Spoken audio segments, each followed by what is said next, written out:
Yeah, how's it sound? Testing one, testing two.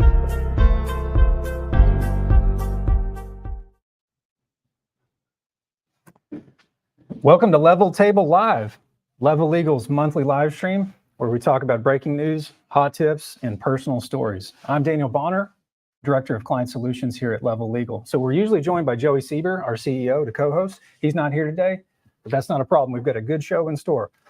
So today, we're excited to have you here as we explore legal Ops-palooza. Aaron Bath takes on generative AI, underwater adventures, and law school approaching 50. By the end of our time, we're going to cover how Aaron went from paralegal to first ever non-attorney, heading up a global legal department, the need for interpersonal skills in the legal profession, and the essentials for mastering litigation management, e-discovery, and legal tech today. So welcome, Aaron. Welcome to Level Table. Thanks for having me. You and I have been friends for a few years, had a lot of barbecue. Appreciate you inviting me to your new office and kicking this off. I'm thrilled you're here. We're going to have a lot of fun. And before we begin, I'm going to cover a couple of housekeeping items just to get them out of the way. So we're recording this, and we intend to use it in the future. So if you don't want to appear in any way, please drop now. You can watch the full recording later. Also, we like interaction here. So if you have questions, put them in the comments bubble, and we'll answer them here live or later if we run out of time. So let's get to know our guest. There's a lot here, so I'm going to have to read. But a little intro into Aaron. So National Director of Litigation Management for Balfour Beatty, right? A Dallas-based construction company, adjunct professor of legal technology at SMU, co-founder of the North Texas chapter of ACEDS, I think since 2019 alone, 17 legal speaking engagements. This one's cool, technical diving scuba instructor, right? Also with deep expertise in cave diving, which we're going to come back to that more detail later. Before Balfour, you were the National Director of Litigation for Copart, $40 billion online auto sales company. Right. You've had stints at Hutchinson Law, A.G. Hill Partners, Bickle and Brewer. And Aaron, you don't have a law degree, but you're working on that on the side. So right. We've got a lot to talk about here. Looking forward to it. So first question, let's start with the hottest topic right now, artificial intelligence. So you manage cases for Balfour, and you're certified by MIT in AI. Yeah. And machine learning. So how are you using it presently? Yeah, first of all, let me start. Balfour Beatty, it's easy to think of it as a Texas company because we're all over, especially Dallas, with all of our cranes and building buildings. In fact, right across the street, one of our big projects. But we're actually a large global company, and it's based in London. So I'm a national resource across all U.S. litigation claims investigations. And so because of the volume and the size of that, AI and machine learning in particular has been like a major part of our practice. And long before I really got deep into AI in the e-discovery side of things, it came into play managing litigation and legal operations. So a lot of people don't think about that because most people in our space in legal tech, we think about machine learning as an out-of-the-box tool, right? It's a tool that has these features that you can use. And that's the tip of an iceberg when you're talking about machine learning, right? So when I got into legal ops and I realized the potential for building algorithms that help us kind of get analytics into our data, help us make decisions, it inspired me to go back to school and do some academic training in AI, specifically machine learning. And we were learning about generative AI and GAI long before ChatGPT came out. That's interesting. Yeah, so a couple of ways that we use it. In litigation, I've been using it as a first kind of draft of getting our motions and our pleadings out the door before outside counsel revises them, plugs in legal authority, and files them. That's a way to shave off a lot of spend on outside counsel, doing a first draft, letting the machines put them together. Legal ops, we built some custom proprietary algorithms to help suggest alternative fee arrangements for cases that it sees in our various systems that are repetitive, that could benefit from some type of AFA. So those are some really innovative ways. And then, of course, on the e-discovery side, that's where the past few years for me has really been a learning experience of how to go beyond just supervised and unsupervised machine learning and like really build a library of bespoke models that are portable case to case. But custom for your organization. Yeah, custom based on our data and our cases. And we leverage managed review companies not to do doc reviews sometimes, but to actually build our models inside of our tools and train the models and refine them so that we have them on the shelf when a new case comes up. We can bring them in, plug them in, and get great results before we have to even think about responding to discovery, which has been a real game changer. That's awesome. Yeah. Well, I appreciate you sharing that. We're going to get into that in more detail. But first, let's get back to your personal story, okay? Yeah. So how does somebody without a law degree become the Director of Litigation Management at Balfour? Yeah, it's been kind of a weird journey, right? So I started my career at big law firms as a litigation paralegal and a trial paralegal. Bickle and Brewer was my first job, Dallas and New York. Got a lot of trial experience, traveling the world, traveling the country, doing these high value, high profile cases. So a lot of the folks out there know what the job of hot seater is, but a hot seater at a law firm is the guy or gal that is at a table in court and runs the technology, right? So you're putting out the deposition transcripts, you're running the exhibits, you're kind of putting on the show, which is litigation. That's your case, is your narrative. So it's a lot of pressure. You're right? in the hot seat. You're in the hot seat, hence the name, right? And so, I learned a lot of skills in that position about operating under pressure, about civil procedure, about process, a trial, about evidence, and about the effectiveness of telling a good story, and about knowing your good facts and bad facts, and all that kind of lined up to where I moved in-house working for companies. And my first big in-house job was at Copart, which is the world's largest automotive technology company. They moved from California to Texas and hired me as a senior litigation paralegal. But they hadn't yet hired an associate general counsel for litigation. They hired all the other AGCs for the other practice areas. And after about 5 months of running that, before they hired somebody, they realized I was very proactive and very mature in my way of addressing cases, effectuating settlements, addressing mediations, a case strategy. And they gave me the opportunity to run the department, right? So they took that job off the table, promoted me, and put me into a position which is a little touchy, right? Because there's a lot of paralegals like myself and non-attorneys that you've got to deal with UPL, unauthorized practice of law concerns. And so we got around that by making me a designated company representative and having written authority from the general counsel that would authorize me to act on behalf of the company. So I was going around, I was doing oral arguments at hearings, at small trials, mediations, arbitrations, and building that skill set that was new to me, having never been, in the front line of that type of practice. And so that's where it came on. And then I worked there for 6 years and then moved into my current role at Balfour Beatty. Okay. How many trials did you sit in the hot seat for? Hot seat roles, probably close to 100. Wow. Yeah, a lot of trials. We were doing multiple trials every month for years and years. New York, Boston, Dallas, Isle of Man, Hong Kong, all over the world. Some were short, some were long, but they were all interesting. And working with that caliber of attorneys, right? At Bickle, they were one of those shops that were top salaries. They were only hiring Ivy Leaguers. And so you got some really interesting personality types, some effective, some not. But you learn something from everyone. Oh, for sure. And sometimes it's what not to do. Well, that experience led you directly into your successful role, which you just described. Yeah, it was a good setup. And that's actually how you know you made the right hire. You take that adjacent role just off the table. We've got the right guy. That's awesome. It felt good to have the trust, for sure. Definitely. Well, let's run a little bit more with your career angle. So adjunct professor of legal technology at SMU here in Dallas. And you influence how students view the legal profession in large part. So what do you teach them? Yeah, so it's great. My classes at SMU, they have a graduate level paralegal program, and I'm very passionate educating paralegals as I started as one. Right, so we teach a number of courses. It's a graduate level, so they already are proficient at reading and writing, so we focus less on the basics and more into legally substantive topics, right? So there's classes on litigation, contract law, civil process, kind of like a mini preview into law school.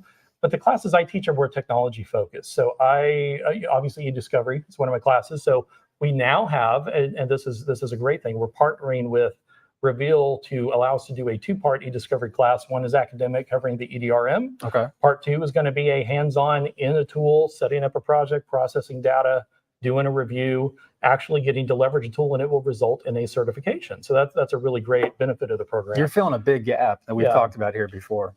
Yeah. And then secondly, the other big thing is going to be the standard things a paralegal would touch in their law job. And that's going to be things, matter management, document management, productivity tools, how to give presentations, because frankly, paralegals can fill that gap. A lot of attorneys just put text on a screen and read to them a lot of times. And so I teach them how to be kind of artistic with telling a story and use technology to accomplish that. That's great. Well, I appreciate what you shared there. And we've got a lot to talk about with your background. So let's talk about the scuba instructor role you've had. Fun. This is a quote: "Fewer have dived this deep in perilous underwater Florida cave than have walked on the moon. I did, and live to tell. Right. So tell me more. Yeah, so I'll start with that story, Daniel, and then I'll back up and give some pretext. But yeah, there's a cave in Florida called Eagle's Nest. That's actually a very dangerous cave. A lot of people have unfortunately died in that cave, and that's because people break in. It's gated, and they break in and they die beyond the limits of their training and experience. So a lot of people have died in that cave. But it's a treacherous cave in terms of its design and its depth. It goes down to about 350 feet. So when I was doing training, I trained in that cave and was able to get all the way to the bottom of it on mixed gas and come up to the top. And an interesting statistic of more people have walked on the moon than have actually reached the bottom of Eagle's Nest. So that was fun. But diving is 100% my passion. I love working in law. I feel like being a scuba instructor or being a instructor trainer or technical diver paid better, I would drop while like a hot potato because it is so much more fun. But yeah, happy to talk more about that if you have. No, yeah. I can tell you're passionate about it, and we're gonna merge these two passions that you have. So, sure. Another quote here: to some, legal ops is about dollars. To others, it's about direction, diversity of practice, and transformative technology. Talk to me a little bit about that. Yeah, legal operations is a wild area to work because it means so many different things to different people. And I have found, because I have interviewed for and been the final candidate for a lot of head of legal ops jobs for some of the biggest companies in the world. And it's been interesting to me during those interviews when you realize how limited the view of that role is to senior leadership. As an example, a Fortune 5 company, I was a final 2 for head of legal ops. It was spend management only. Okay. So you are strictly dealing with invoices. That's the metric. Yeah, that is it. It doesn't extend to anything else. And in my mind, now I get big companies, you really have to fragment and specialize. But that's really missing the opportunity, because in my mind, there's a lot of room for artful improvement in legal operations. It's a role that's designed to innovate and to leverage technology to help you do so. And so I feel like spend management is a key part of it because it's what informs your decisions. It's what gives you data to be able to make the strategic choices to bring in technology or to outsource or to partner with LSPs. So there's a lot to it more than just spend management, right? There's also a project management element of being able to track work over time and see what works and what doesn't work and be able to pivot. There's a lot to it, and it requires a lot of different roles to make it work right. Absolutely. Yeah. I mean, I know you've got a bunch of war stories. Tell me about a couple of the biggest challenges you've had in the legal ops role. So one of the biggest things is just getting the buy-in to see the value of what you're doing. Here's a case in point. When I started at Balfour Beatty, that role generated. Here's how it used to work, and this is common for a lot of big companies. You have a large company, they hire a lot of law firms to represent them, and every law firm has their own LSPs or vendors that they hire to do e-discovery. So what happens is you now have hundreds of different ways that you do an e-discovery for very similar types of cases. And it's okay, well, that's comfortable, right? It's reactionary. We're getting the job done. We're not hitting any sanctions. Why mess with that? Well, when you start to get your arms around spend, then you can start to make a case use for bringing things in-house, centralization, and kind of consolidation, right? So for me, my first move at Balfour Beatty was bringing in a matter management tool or an ELM. Okay. And then pushing us to 100% e-billing using outside guidelines and mandating things like on e-discovery, L600 task codes in the UTB, right? So we could get an exact measure of what we're spending on processing, on hosting, on PM time, on analytics.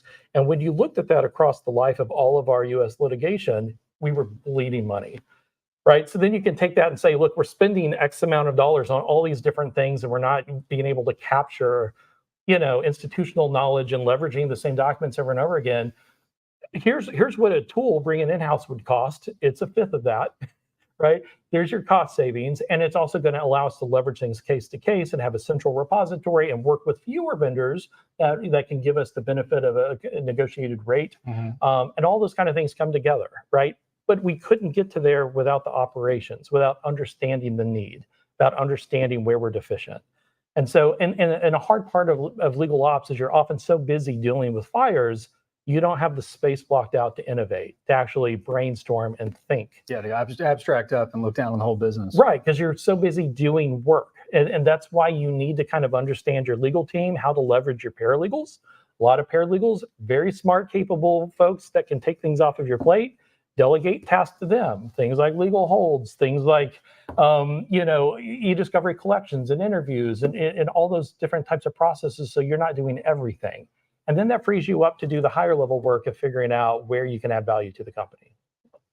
Yeah. That's great. How are you handling lit hold right now? Did you make some changes there? Yeah, in fact, that was a big issue. And I think this is true for a lot of companies. When I came in, there wasn't a playbook or a consistent process. And in fact, it was a process that IT had ownership of. Okay. Nothing against IT. They're our best partners, right, on the legal tech side of things on our team. But they don't understand the law. They don't understand Rule 37E and spoliation and preservation concerns. It's not what they deal with. They just know the systems, which you need for these processes. So we were literally having attorneys go to IT with a list of names and saying, put these on hold, or they use the term freeze, okay, right? They'd send a letter and IT either could or could not effectuate the hold, but there was no cross communication. So I came in, I recognized that as a big hole. I was able to do a case use to purchase an in-house program for legal hold. So we've been through a couple now, and right now we're doing a migration to a new tool, but we got software in place. We were able to develop a playbook, train our paralegals how to fit into those puzzle pieces, right? And build a consistent process, right? Of being legally managed, but leveraging IT where we need to. Yeah. Well, to your point about being able to measure and then manage and show the ROI here, I mean, that's a perfect success story. I like that. Appreciate so that. With all the diversity about what a legal ops team looks like and the function, depending on which business you're at, from your perspective, what does the ideal legal ops team look like? It really depends on the company and the size and what their goals are. I like to, like, going back to like being a scuba instructor, right? There's two things when you teach divers how to dive, especially at technical levels that are a lot more advanced and more risky. Two concepts come to mind, and one is situational awareness. Sorry, I was looking for the right term. Being able to look around you and pivot and react to what's happening in real time. And the other is task loading, right? It's very easy to maintain your buoyancy if you're not doing anything, but give somebody a compass underwater and ask them to set a heading, and suddenly they're all over the place, right? You're adding to it. Sure. So you need people that are good communicators, that are competent, and there's certain roles I think are really important.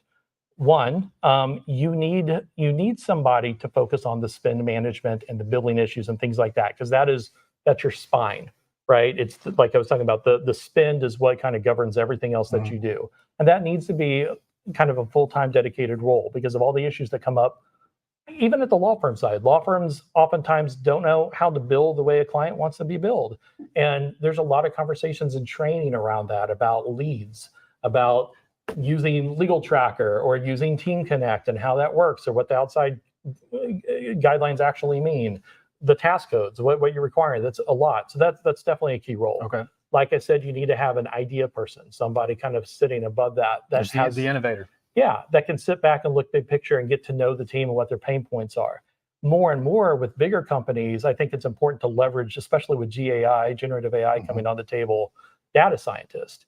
And it's hard sometimes for a legal team to justify that salary just for the legal team, but that's a resource that can be used across the entire business. A lot of use cases. Yeah, and that's more and more going to be a trend. Again, I've been using GAI and legal ops since really 2017, in the early days, long before ChatGPT, and it's an area of frustration of mine, as you have a lot of like legal tech professionals that work in e-discovery that are holding themselves out as AI experts, right? And GAI experts in particular. And they're saying a lot of things that are harmful and that actually set progress back, right? In terms of giving wrong advice to people because they're not data scientists. They don't understand what's under the hood or how this is going to impact judicial decision downstream. So I think all of those roles kind of, if you've got the budget, roll into a position that can really, really shave down your outside legal spend and kind of improve your processes over time. Oh, I love that. Yeah, I appreciate you sharing that. So I mentioned we like interaction, and we have a question I'd like to shift to here. So from Emily, where do you see the AI vendor market in 3 years? And will there be more or less companies to help the legal market? Kind of a two-part. Yeah, I mean, so I think GAI is going to, and it already is, right? It's already in tools that you can't escape from. It's already in Microsoft Office with Copilot. Right. It's already in GitHub for programmers. It's being built into Westlaw for your legal research. E-discovery AI has already been a component for many, many years. It's nothing new, but the generative aspect of it's going to bring in prompt engineering and understanding mechanistic interpretability and all of these terms that are very specific to machine learning that a lot of legal professionals haven't encountered yet, and why it matters.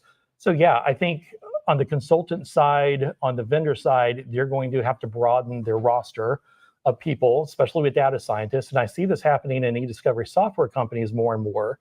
As an example, I know Reveal has a full team of data scientists led by Dr. Maviva. She's a professor, among other things, in the space. So they have real expertise there that can educate the legal folks in the direction to take this. And I think with legal tech folks, we listen to podcasts and we go to legal conferences and we hear people that really aren't experts saying things that they think you want to hear, sometimes using ChatGPT to generate that content. Give me some notes. Yeah, and you just kind of end up in this space of not really having a lot of like productive or accurate information. And that's a problem. So we need to get more experts in the table, and that's definitely going to come in the form of vendors. Prompt engineering is going to be a huge thing. And I think that people don't really think about what that means. I can, with my students as an example, a lot of professors don't want their students to use ChatGPT to come up with papers or work product. I encourage it because it's going to be something they're going to have to use in the future. But I'm like, if you use it, show me your work. I want to see at least 5 prompts that you use to get that particular output. Oh, so you're asking for the inputs. Yeah.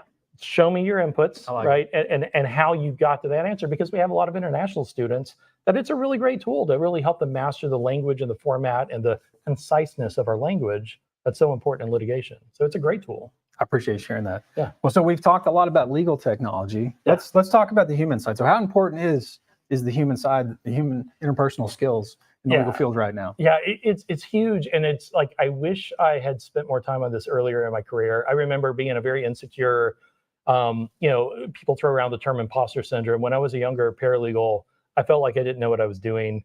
I was afraid to go like knock on a partner's door or ask for advice. Every work product I would turn in would get marked up in red, and I would, I'd sit there and I'd ask other people and try to figure it out. You're used to the hot seat, though. Yeah, used to it, but it's still somewhat demoralizing and scary, right? When it is kind of a non-attorney trying to figure things out. And so the human side, like what I always say is, you can learn more in a 2-minute conversation for sure. with somebody than you can spending an hour on an email and getting a response. Plus, busy attorneys like yourselves, you don't want to get a densely worded, hyper-technical email that you have to spend the time to respond to. So put your stuff aside, knock on the door, pick up the phone, get face-to-face, invite someone out for barbecue, right? Like, go sit down and have a conversation. You're going to learn so much more. And developing those relationships carry with you through your career. Some of my best friends nowadays, the best man at my wedding, he was an associate at the first law firm that I worked with that I really partnered up with, and we learned a lot about spoliation cases and like e-discovery abuse cases on a big Motorola case. He's still my best friend, my very first e-discovery vendor. Had lunch with him last week from 20 years ago. We're still very close. He's in Dallas. These relationships carry with you and they help you out. I know with you, if I come across a tool that I've never used before, and maybe I have a student or somebody that needs to understand it, I could pick your brain and you'll call them directly and have a conversation. You've done that. 100%. Yeah. So it's, those personal, that's the biggest thing is understanding how to approach people, how to talk to people, how to translate between legal and like common language so people understand what you need. It's huge. I think the more we focus on technology, we're actually going to have to offset, almost forcing this issue, right? Don't forget about the relationships and the strategic benefit those can bring you on a personal and professional level. Yeah, and I'd even say like for companies, especially vendors, LSPs, that's a big thing you got to focus on, because the pandemic, on top of the fact that you're dealing with a lot of highly technical people, project managers, they're used to working in a silo and being by themselves, and getting them out of their shell and getting to know the team and know each other and have common ground with each other is so valuable in team building, right? To where they want to show up and make that 8 o'clock call in the morning because they haven't talked to you in a couple of weeks and they want to hear what you're up to. Like that's so valuable. And it's hard to do with a lot of us working remotely. I'm almost fully remote except for meetings and court related requirements. But it feels great to get on calls, have phone calls, get lunches when I'm in town with a colleague.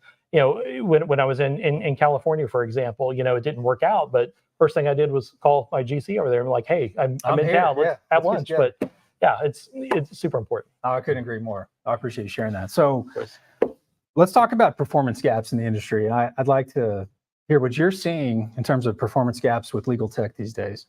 Yeah, this is probably not going to be as sexy as the answer you want, right? Because you're probably thinking machine learning, whatever. No, it's productivity and emails and time management. All right, I'm interested in this. Yeah. So, and there are exceptions, but I can't think of many. But most attorneys, you get into a situation where you need to like look for an email and you sit down at their desk and watch a general counsel try to find an email, and you see how many are in their inbox. It's gross. It's really terrible. And I can relate to the feeling of helplessness of living out of your inbox and just not having control of what you're doing. And you think about the distractions of emails when you have it up all day, right? Ding, ding, ding, ding. Everything that hits the top of your box, you want to respond to instantly or do right then and there because it's top of mind, right? I have to do it now or I'll forget about it. It's going to end up 6,000 down. Yeah. And that frankly sucks. That's a terrible way to live your life, right? So I feel tyranny. Yeah, I feel like the big technology gap is understanding how to use technology to build a second brain and to have a way to process all of your inputs. And by that I mean, and people don't believe me, I easily get 300 emails a day. My inbox is at 0 most of the time, and that's because I'll wake up. And I have a process that I follow. Everybody has a process, but kind of a variation of getting things done. And some other things. I'll wake up, I'll look at my emails. First 30 minutes of my day is processing my inbox. And I convert things into tasks, I put things on my calendar, I delete them, I delegate them, I have different things that I do. And that's getting them off my immediate brain and into the systems that I work throughout the day to help prioritize and manage my workload. And that's the biggest issue I see is attorneys are so buried by emails and requests that their job becomes reactive and not getting ahead of it for good results. Case in point, discovery, right? You and I both work in the discovery space. I love it. But how many clients come to you and say, I don't have a deadline. I just want to figure out what my documents say so I can get to an effective settlement position. How often does that happen? I'm waiting for it. Right. It's not common, but that's something that's very attainable. When you invest in the technology and understand how things work, and you've got the bandwidth because you're not always getting pinged and distracted and you're focused, you can line things up and get ahead of things and effectively mitigate that risk of litigation and downstream time and money spent by getting ahead of things. And that's a great position to operate from. That's a great tip. Yeah. I appreciate you sharing that. Yeah. So I think we have another question. Cool. This is from Peter Bennett. So as an experienced paralegal that works with a bunch of e-discovery and AI firms in my large AmLaw 29 firm, we'd like to do more. Is this something that if not here, you think possibly another firm could have? Also love going to trial too. That's why I avoided going the provider route. Mm-hmm. But something is what something? Is this something that not here you think possibly another firm could have? I'm not 100% sure what that's asking. If it's bringing tools, so if you work at a big law firm, a lot of big law firms have their own e-discovery program, right? That's a great cost center and kind of a good value for your clients that don't want to bring that on themselves. And a lot of the modern tools that people are using are already leveraging very advanced machine learning, whether it be supervised, unsupervised, whether it be sentiment analysis, whether it be entity extraction or NLP, right? There's a lot of types of machine learning that's going on in modern tools. So yeah, that's 100% something I think that law firms should leverage. I think law firms definitely would benefit from the addition of data scientists, especially and that's happening. I know some of the really big law firms that I talk to do have data scientists on staff that are kind of helping develop and build workflows and models that they can apply towards their clients. Trying to workshop some of the use cases. Yeah. Cool example, DLA Piper, one of the biggest, right? I work with their guy in London a lot, and we collaborate and kind of brainstorm on ideas, and they built a really cool tool that clients can hire them to apply their tools to their data and quickly detect if there's cartel activity, right? Very hyper specialized thing. That's a service that is very in demand by a lot of large companies because you got to be careful about for privacy reasons, government contracts. So yeah, large law firms definitely benefit from this technology, having expertise at the table. And again, I would caution you against your e-discovery person being the AI expert, because generally what you use in e-discovery tools is just a small slice, and you're only using pre-built tools. You're not actually making anything from scratch or programming algorithms from a bespoke perspective. But that's where a lot of the value lives. That's where most of the value lives, because again, there's no tool that exists that can predict what kind of AFA I should apply to immigration cases. But I built one, right? And that's a cool thing to be able to do in conjunction with the team, because that adds tremendous value, but you can't buy it. It's solving a unique problem your company has by leveraging what's out there that's not built into an e-discovery tool. That's awesome. Yeah. I appreciate this perspective. So I hear we have one more question. Yeah. So from Jesse Holmes, how do you pick your AI technologies and why? Go Put ahead, you on the Jesse. spot here. Yeah, no, it's great. Jesse's a good friend. It's good to see you, bud. The way I think about him is one, from a privacy concern, I want to make sure that any data that's accessible by anyone else is anonymized and our own proprietary data, that it's not leveraged to train models for anyone else, even the company that I'm retaining. So that kind of privacy security is really important.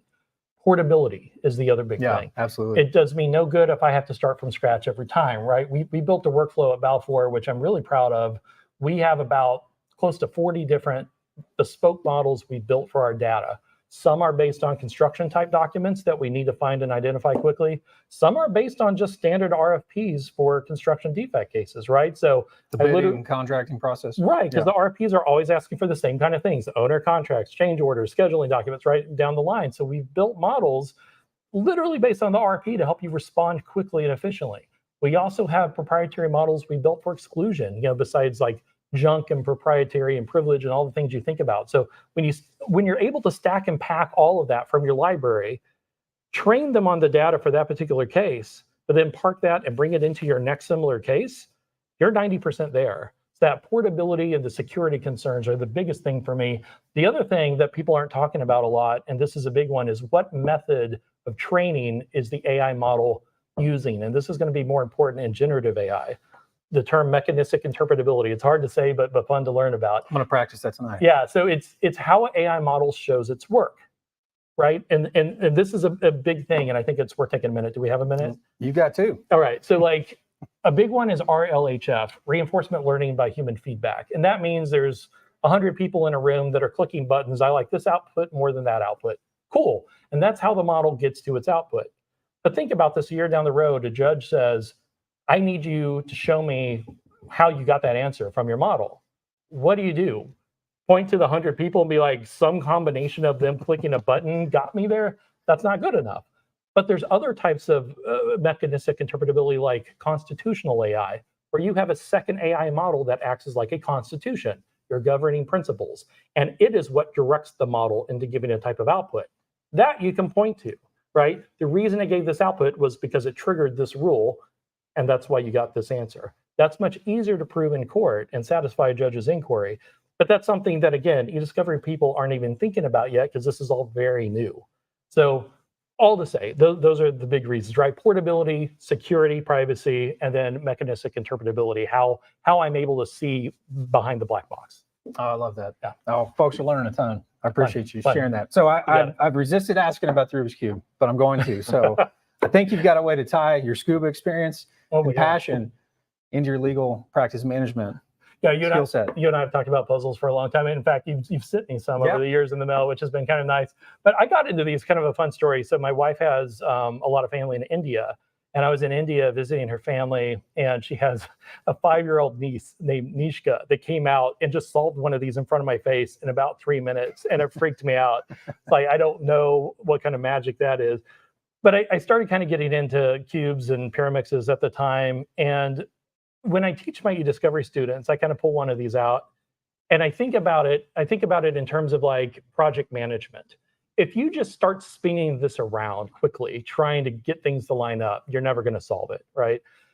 You have to start with the end in mind. What is your goal? Where are you going? What do you want to accomplish? And when you look at this, there's really only 3 different kind of pieces. I don't know if you guys can see this, but there's the center pieces that you'll notice they don't move, right? They're always static. So that determines what that side's color is going to be, right? We've got white, and opposite of white is always going to be yellow, right? So the center pieces are always the same. The only things that move are edge pieces and corner pieces, 2 sides, 3 sides. So when you have that in mind, you can start to kind of like move things around in a way, and I'm going to just kind of on the fly here. I don't want to waste a ton of time, but I'm going to start to kind of make some shapes. So you'll see I've made a daisy here. I've got yellow in the middle, white around it. And I'm going to take, and my first thing is I'm going to try to solve the white side.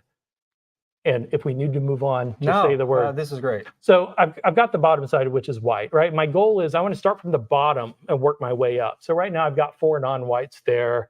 I'm going to take and kind of do some little algorithms that make sense. Now I've got 3, right? Let me kind of shorten this up a little bit, right? So it's kind of nerve-wracking with a camera on you trying to do this. You're used to the So hot seat. This is you good. can see I've got 1 left, right? I can see that white one's here. So I've got to find a way to flip that in. Let's, boom. So what you'll notice now is I have a fully white side, but even more than that, I have the first layer fully realized. So I'm more than a third done with this cube. And you know, that's cool, but I'm going to move up and do a second row. And you kind of get the point, you know, like as an example, you can see this side I know is going to be blue because the center is blue, right? But I need to move this blue and orange piece to blue and orange here, right? So I'm looking at that. How do I do that, right? You kind of do a few moves, and I'll do this, I'll put it away. But you'll notice that blue and orange piece is now in place, right? In between. So you just kind of go through and chip away at what you know, right? With that goal in mind. And it just helps you get to a result sooner that is something you can leverage. My favorite thing to do is to solve the cube and get it all done except for 2 pieces and then hand it to someone. Is trying to like fix those last 2 pieces without messing everything else up makes them want to punch me in the face, right? So maybe we'll do that afterwards. That's a good illustration. No, Yeah. it's captivating. Start with the end in mind. Absolutely. Right? No, that's one of the most important project management principles. You know, a lot of folks think about what's right in front of them, but we always say, where are we heading? What does success look like? How do we get there? Yeah, and can I give a plea to like software companies real quick? We have time? Of course. One of my biggest frustrations is, because you nailed it, project management is the key to success, not just in e-discovery, but in litigation. It's being able to like get all your thoughts down, be productive, get your task list, Kanban organization, getting all of your ducks in a row.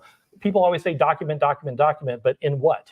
Do you have to keep separate Word files for things? So it really frustrates me that e-discovery tools haven't solved that yet. I haven't found a tool yet that has a project management module in it that really allows you to do all of your tasks and your to-dos and your lining up of your scheduling of what you need to do. And that's key. That is so key for litigation, e-discovery, anything that you're doing in the legal space. Yeah, I couldn't agree more. Yeah. Couldn't agree more. Well, thanks for showing us that. Yeah. And I'm fascinated now. I'm going to get some We'll do lessons. more later, I'm going to get some lessons offline. Yeah. All right. So I want to ask more of a personal question, but tell me about your decision to go to law school. Yeah, so that's fun. I'll overshare. I'm 48, and this was kind of unexpected. I'm very lucky to have landed at a company that I love, Balfour Beatty. And when I first started, full disclosure, I didn't know what to think. I don't know anything about construction or infrastructure, and it was like a whole new world. I was like, this isn't really my jam, right? Although I like what I'm doing job-wise, I don't know about this industry, but my mind has been changed. 1, because it's such a great area to work, especially in the law. But then 2, the company has been around 120 years, based in London. The people that I work for are so amazing and supportive, and they recognize the value I bring to the team. But one thing that's always a limiter when you're a non-attorney is to get to that next step of an executive level, right? A VP, an SVP, a general counsel role. It just can't happen without a law degree. So they were very generous in kind of recognizing my worth and putting me up into what's called an executive leadership program.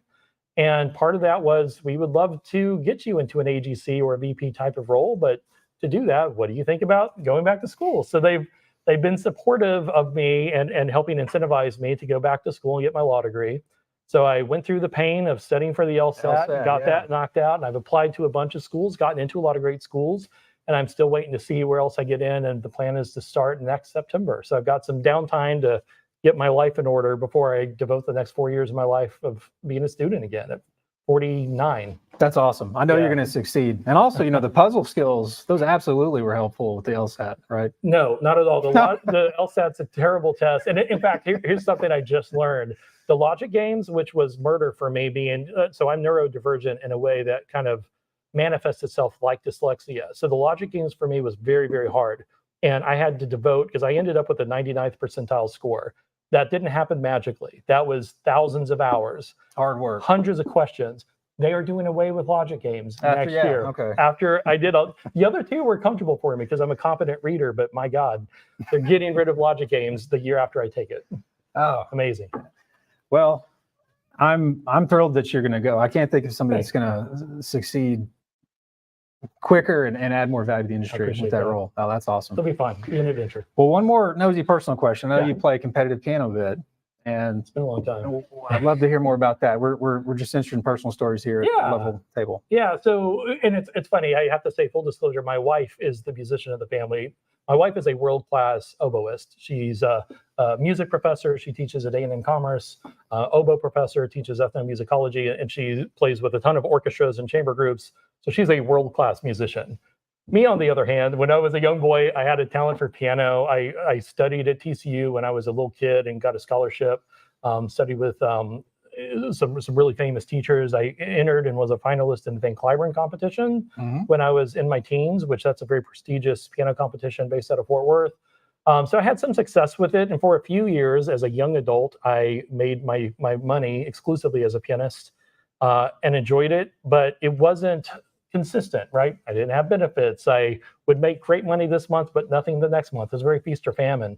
So it became something I couldn't depend on. And I was at a bar playing pool one night and met a young lawyer that graduated from SV Law School and said, hey, how about being a paralegal, right? That's kind of how that whole career just started.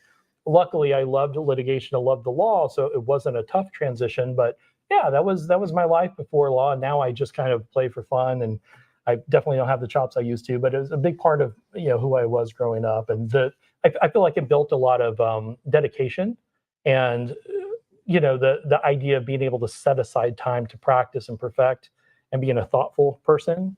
And I think music is also one of those skills, kind of like math, that's universal in every language. So it really helps orient your mind in a way that's logical and checklist oriented and kind of pushing you towards goals. So I think it was a really good thing for me growing up. Yeah, well, skills you use every day. Yeah, for sure. Absolutely. Yeah. Oh, this is great. Well, I've told you this for everybody else. Aaron's one of my favorite people. Super interesting, as you have all learned here, if you don't know him.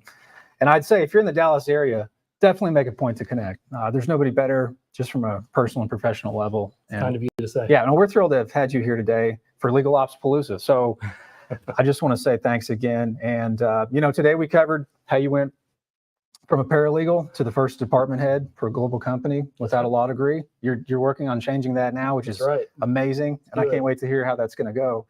The need for interpersonal skills in the legal tech space, and also how you master litigation management, e-discovery, and legal tech. So this has been amazing. It's been fun. Anything else you want to share? I would say one, leverage your paralegals on legal teams, because I think they're being underused. Paralegals are very smart, capable folks that can do a lot of different things. I and agree, a lot of them 1000%. are hungry to get into legal operations and hungry to get into e-discovery. Give them that, right? Give them the opportunity to step in there and get trained and build that skill set. That'd be it.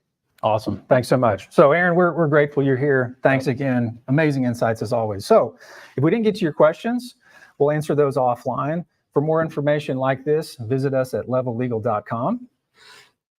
And please join us for our next Level Table Live. So on November 28th, Tuesday, we're going to have Ari Kaplan as our guest.